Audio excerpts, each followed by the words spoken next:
नमस्कार प्यारे साथियों, DR ब्रदर क्लासेज के इस YouTube चैनल पर आप सभी मित्रों का हार्दिक स्वागत है।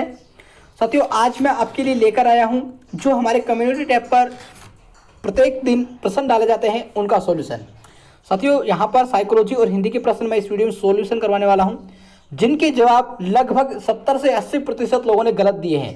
क्या आपने भी इस सवालों का जवाब गलत दिया था? अगर आपने गलत दिया है तो इन सवालों की सॉल्यूशन आपको जरूर जान लेना चाहिए, क्योंकि एग्जाम में पूछे जाने वाले बहुत ही महत्वपूर्ण कॉन्सेप्चुअल प्रश्न हैं जो कि बार बार परीक्षा में पूछे जाते हैं। हो सकता है आप इन प्रश्नों को एक बार देखने के बाद फिर से गलत ना करें और आपके लिए आसानी हो, इसीलिए इन प्रश्नों को हल करवाया गया है।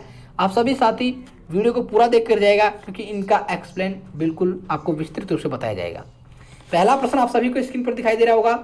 मौखिक संवाद जो बच्चे अपने आप से करते हैं उन्हें वाइगोत्स्की ने क्या कहा है? भ्रांत वार्ता, अहम केंद्रित वार्ता, समस्यात्मक वार्ता, निजी वार्ता।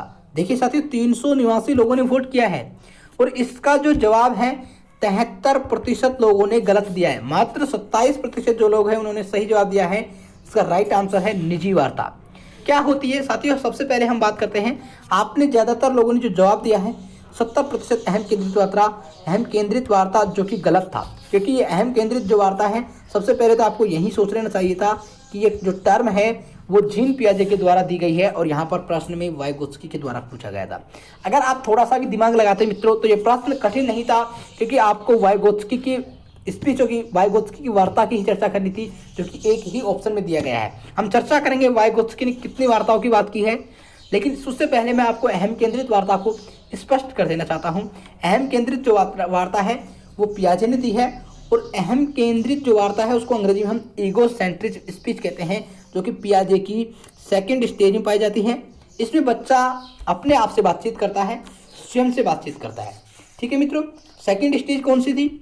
पूर्व संक्रियात्मक अवस्था थी, जिसकी एज थी 2 से लेकर के 7 वर्ष की आयु में। और पियाजे मानते हैं कि जो बालक अपने आप से बात करता है अहम केंद्रित वार्ता होती है और इसका कोई उपयोग नहीं होता है बालक के जीवन में। यह स्पीच यूजलेस होती है। बच्चा स्वयं से जो बातचीत करता है उसका कोई उपयोग नहीं होता है, यूजलेस होती है। ठीक है साथियों, और इसी को जो बच्चा अपने आप से बातचीत करता है उसी को वाइगोत्स्की ने निजी वार्ता कहा है, जिसे हम अंग्रेजी में क्या कहते हैं? प्राइवेट स्पीच कहते हैं। क्या कहते हैं? प्राइवेट स्पीच कहते हैं, निजी वार्ता कहते हैं। आप सभी को पता है वाइगोत्स्की ने 3 प्रकार की वार्ताओं की बात की है।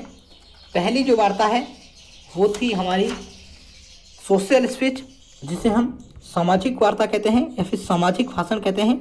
उसके बाद दूसरी थी हमारी निजी वार्ता या निजी भाषण कहते हैं, और तीसरी थी हमारी आंतरिक या मौन भाषण। आपको ये सब नाम जो है अंग्रेजी में याद रखने चाहिए, क्योंकि अंग्रेजी में आपको एक ही शब्द देखने को मिलेंगे, सोशल स्पीच, प्राइवेट स्पीच और इनर स्पीच। साथियों, सामाजिक जो स्पीच है इसका प्रयोग बालक समाज से संपर्क स्थापित करने में करता है, दूसरों के साथ संपर्क करने के लिए करता है। प्राइवेट स्पीच जो है, यहाँ पर निजी वार्ता की बात की गई है, इसके बारे में हम चर्चा करते हैं। निजी जो वार्ता होती है ये 4 से लेकर के 7 वर्ष के बीच पाई जाती है, प्राइवेट स्पीच।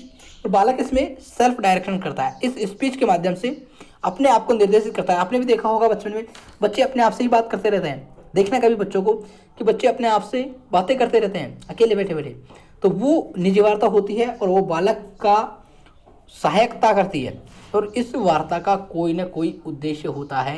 ये क्या होती है? ये वार्ता उद्देश्य पूर्ण होती है। आप सभी साथी इस चीज़ को ध्यान रखें कि बच्चा जब स्वयं से कोई बातचीत करता है तो उसका कोई ना कोई उद्देश्य होता है, और यह बालक के संज्ञानात्मक जो विकास होता है, कोग्निटिव डेवलपमेंट, उसमें हेल्प करती है। जबकि पियाजे मानते हैं कि यह यूजलेस होती है। इतनी जानकारी आपको रखनी चाहिए। और आखिरी जो है हमारा आंतरिक भाषण, जो इनर स्पीच है, इसमें बालक मौन रहते हुए अपने आप से बातचीत करता है, मौन पठन की तरह। ठीक है साथियों, तो आप सभी को समझ में आया होगा इसका राइट आंसर क्या है? निजी वार्ता, प्राइवेट स्पीच। अगले प्रश्न की ओर चलते हैं। अगला प्रश्न है हमारा, व्यापक मूल्यांकन का सार निहित है। ऑप्शन नंबर 1, पढ़ोगे लिखोगे बनोगे नवाब, खेलोगे कूदोगे बनोगे खराब, खेलोगे पढ़ोगे बनोगे जनाब, हंसोगे बोलोगे बनोगे जनाब। साथियों, बहुत ही शानदार प्रश्न है और इसका जवाब ज़्यादातर साथियों ने गलत दिया है। देखिए साथियों, 67% लोगों ने ज़्यादातर जवाब दिया है, जो कि गलत है। इसका जो सही जवाब है वो है ऑप्शन नंबर सी, अर्थात 30% लोगों ने इस सवाल का सही जवाब दिया है, जबकि 70% लोगों ने गलत दिया है। 476 लोगों ने इसका आंसर किया था। देखिए साथियों, व्यापक मूल्यांकन क्या होता है? आपने सतत एवं व्यापक मूल्यांकन पढ़ा होगा। उसमें व्यापक जो शब्द है वो किसको प्रदर्शित करता है? व्यापक शब्द में बालक की शैक्षिक प्लस शैक्षिक गतिविधियां शामिल होती है, कोलेस्टिक और को स्कॉलेस्टिक गतिविधियां शामिल होती है। तो इसमें आपको पढ़ने के साथ साथ खेलना, अर्थात शैक्षिक गतिविधि के साथ शैक्षिक गतिविधियां किस में आ रही है? खेलोगे, पढ़ोगे, खेलना भी जरूरी है और पढ़ना भी जरूरी है, तब जाके आप क्या बनोगे? जनाब बन जाओगे। तो इसका राइट आंसर है ऑप्शन नंबर सी। ठीक है साथियों, अब है हमारे हिंदी के प्रश्न। हिंदी के 7 प्रश्न हैं। अभी तक साइकोलॉजी के 2 प्रश्न डाले गए हैं। आप सभी साथी रोज सुबह इन प्रश्नों के जवाब जरूर कमेंट किया कीजिएगा और इनके नीचे अगले दिन इन प्रश्नों के उत्तर भी कमेंट किए जाते हैं। साथियों, कतिपय हिंदी व्याकरणों द्वारा संज्ञा प्रतिनिधि शब्द का प्रयोग किसके लिए किया गया? साथियों, बिल्कुल सिंपल सा प्रश्न है, लेकिन समझ नहीं पाए कि इस प्रश्न में पूछा क्या जा रहा है। और देखिए, लगभग इसका जो जवाब है 97% लोगों ने जवाब गलत दिया है। मात्र 3% लोगों का जवाब सही है। ऑप्शन डी इसका राइट आंसर होगा। मैं बताऊंगा क्या होगा। ज़्यादातर जो जवाब किया 81% संज्ञा के भेद के लिए, ये भी गलत कथन है। आप सभी जानते हैं प्रतिनिधि किसे कहते हैं? संज्ञा प्रतिनिधि शब्द। जैसे मान लीजिए आपके विद्यालय में हेडमास्टर है कोई, उसको कहीं बुलाया जाता है मीटिंग वगैरह में, कहीं कार्यक्रम में, वो नहीं जा पाता है, तो किसको भेजता है? अपने प्रतिनिधि को भेजता है कि नहीं भेजता है? तो उसकी जगह किसने ली? उसकी प्रतिनिधि ने ली। तो संज्ञा के स्थान पर प्रयुक्त किए जाने वाले शब्द संज्ञा प्रतिनिधि क्या कहलाते हैं? सर्वनाम कहलाते हैं। आप सभी साथी जानते हैं। आपको जैसे ही प्रश्न की लैंग्वेज चेंज की जाती है और आप प्रश्न गलत कर बैठते हैं, आपको प्रश्न को समझना होगा कि प्रश्न क्या पूछना चाह रहा है, जब ही आप इस आंसर का जवाब दे पाएंगे, इस प्रश्नों का जवाब आसानी से दे पाएंगे। ठीक है साथियों, तो संज्ञा प्रतिनिधि शब्द कौन है? सर्वनाम के लिए। तो किसके लिए प्रयोग किया जाता है? सर्वनाम के लिए, जो कि ऑप्शन में था ही नहीं, तो आपको टिक करना था ऑप्शन नंबर डी। ठीक है साथियों, अगले प्रश्न की ओर चलते हैं। अगला प्रश्न है, श्रोता के लिए किस सर्वनाम का प्रयोग किया जाता है? उत्तम पुरुष, अन्य पुरुष, मध्यम पुरुष, उपरोक्त में से कोई नहीं। साथियों, श्रोता के लिए जिस सर्वनाम का प्रयोग किया जाता है वो कहलाता है, इसका लगभग सभी साथियों ने सही जवाब दिया है, मध्यम पुरुषवाचक सर्वनाम कहलाता है। 90% लोगों ने इस सवाल का सही जवाब दिया है। कहने वाले के लिए वक्ता का प्रयोग किया जाता है। जो कहता है स्वयं के लिए, उसके लिए वक्ता।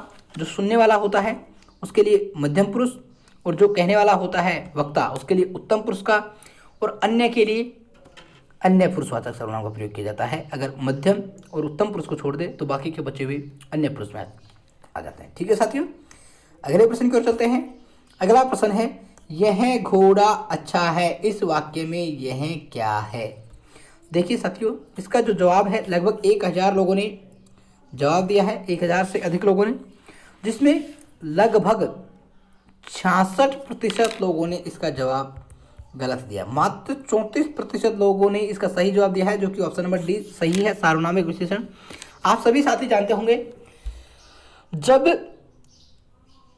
सर्वनाम शब्द के तुरंत बाद संज्ञा शब्द का प्रयोग कर लिया जाए, जिस संज्ञा के लिए सर्वनाम शब्द का प्रयोग किया है उसके तुरंत बाद वह संज्ञा आ जाए, तो वह सार्वनामिक विशेषण होता है। वहाँ सर्वनाम नहीं होता है, उसे हम सार्वनामिक विशेषण कहते हैं। जैसे यह किसके लिए प्रयुक्त किया जा रहा था? घोड़ा के तुरंत बाद संज्ञा आ गई, यह घोड़ा अच्छा है, तो यहाँ पर यह जो शब्द है वो सार्वनामिक विशेषण कहलाएगा। आप सभी साथी इस बात को ध्यान रखिए, सर्वनाम के तुरंत बाद अगर संज्ञा शब्द आपको देखने को मिल जाए तो वहाँ पर सार्वनाम का प्रयोग न होकर सार्वनामिक विशेषण का प्रयोग होता है। ठीक है साथियों, ऑप्शन नंबर डी इसका राइट आंसर है। अगले प्रश्न की ओर चलिए। रिजु का विलोम होगा रिजु शब्द का, इसका लगभग सभी साथियों ने सही जवाब दिया है, वक्र। ऑप्शन नंबर सी वक्र। 94% लोगों ने सही जवाब दिया है। अगला प्रश्न है साथियों, आपका घर जिस शहर में है उस शहर का नाम। जैसे आप जयपुर शहर में रह रहे हैं तो जयपुर जो है क्या है? एक पर्टिकुलर स्थान को दर्शाता है, तो ये व्यक्तिवाचक संज्ञा है। ऑप्शन नंबर 1 इसका राइट आंसर। लगभग सभी साथियों ने सही जवाब दिया है। अगला प्रश्न है साथियों, किस शब्द का संधि विच्छेद सही नहीं है? प्रे प्लस ऊट प्रौढ़ है, नी प्लस ऊन न्यून, अंबु प्लस उर्मी अंबूर्मी, शशि प्लस इंद्र सचिंद्र। इसका लगभग सभी साथियों ने सही जवाब दिया है। नी प्लस ऊन जो कि सही नहीं है, इस नी बड़ी नी की जगह क्या आएगा, नी आएगा। आप सभी साथी ध्यान रखें, इसमें यण संधि होगी, ती की जगह ये आदेश होगा, इसमें वृद्धि संधि हो रही है और इसमें दीर्घ संधि है और इसमें भी दीर्घ संधि, 7 दीर्घ संधि। ठीक है साथियों, अगले प्रश्न की ओर चलते हैं। साथियों इस प्रश्न का भी लगभग बहुत सारे साथियों ने जवाब गलत दिया है। 75% जो लोग हैं उन्होंने गलत जवाब दिया है। ठीक है साथियों, त्रि की ध्वनियां हैं तै री ए, तै रे, तै और री, ती और रै। देखिए साथियों आपको बता दूं, जो री होता है ना, री, ये क्या है, स्वर है। और आपको पता है स्वर में से एक कहां से निकलेगा, मुझे ये बताइए आप। और आपने यहाँ सबसे ज्यादा 66% इसको टिक किया है। अरे री स्वर है तो री को हलंत कैसे किया जाएगा? क्या स्वर को हलंत किया जाता है कभी? व्यंजन को हलंत किया जाता है। तो फिर आपने इसका जवाब ये क्यों दिया? तो इसका जो राइट आंसर है ऑप्शन नंबर 4 है, क्योंकि री एक स्वर है और स्वर को आधा नहीं लिखा जा सकता, स्वर में ए कहां से जोड़ा जाएगा। ठीक है साथियों, 707 लोगों में से 75% लोगों ने गलत जवाब दिया। तो साथियों आपको हमारे क्वेश्चन कैसे लगे? अगर आपको एक क्वेश्चन समझ में आए हैं तो वीडियो को लाइक कीजिएगा और अपने साथी दोस्तों के साथ शेयर कीजिएगा। और जैसे ही आपको कम्युनिटी टैब पर प्रश्न मिले जरूर वोट किया कीजिए। आपके जो उत्तर है अगले दिन कमेंट बॉक्स में किया जाता है, फिर से आप कमेंट बॉक्स में जाकर इनके सही जवाब देख सकते हैं। और प्रत्येक संडे को इन वीडियो का आपको सॉल्यूशन भी उपलब्ध किया जाता है। धन्यवाद साथियों, मिलेंगे फिर से अगले बेहतरीन वीडियो में। तब तक के लिए आप सभी साथियों का शुक्रिया।